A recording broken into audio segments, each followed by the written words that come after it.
पुरुष शब्द का अर्थ ठीक से समझ लें।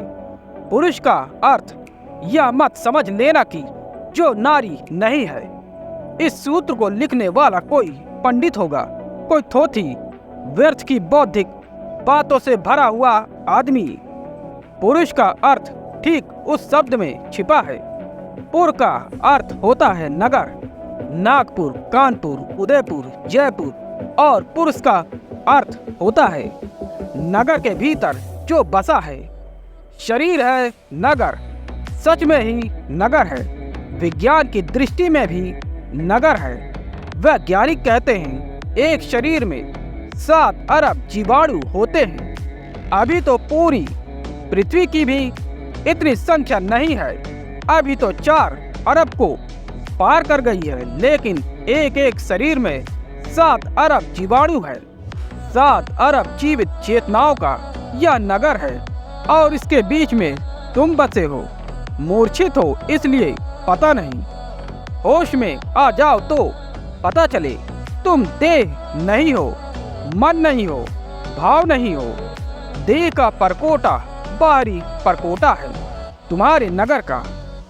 जैसे बड़ी दीवार होती है पुराने नगरों के चारों ओर किले की दीवारें, फिर मन का परकोटा है और एक दीवार, और फिर भावनाओं का परकोटा सबसे अंतरंग है और एक दीवार, और इन 3 दीवारों के पीछे तुम हो चौथे, जिसको जानने वालों ने तुरिया कहा है। तुरी का अर्थ होता है चौथा, और जब तुम चौथे को पहचान लोगे, तुरी को पहचान लोगे, इतने जाग जाओगे कि जान लोगे ना मैं देह हूँ, ना मैं मन हूँ, ना मैं हृदय। मैं तो केवल चैतन्य हूँ, सिर्फ बुद्धित्व हूँ। उस क्षण तुम पुरुष हुए। स्त्री भी पुरुष हो सकती है और तुम्हारे तथाकथित पुरुष भी पुरुष हो सकते हैं। स्त्री और पुरुष से इसका कुछ लेना देना नहीं है। स्त्री का देह का परकोटा भिन्न है। यह परकोटे की बात है।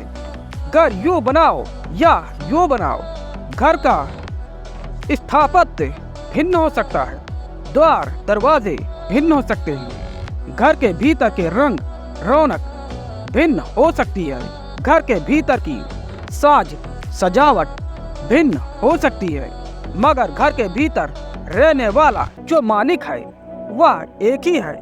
वह ना तो स्त्री है ना पुरुष।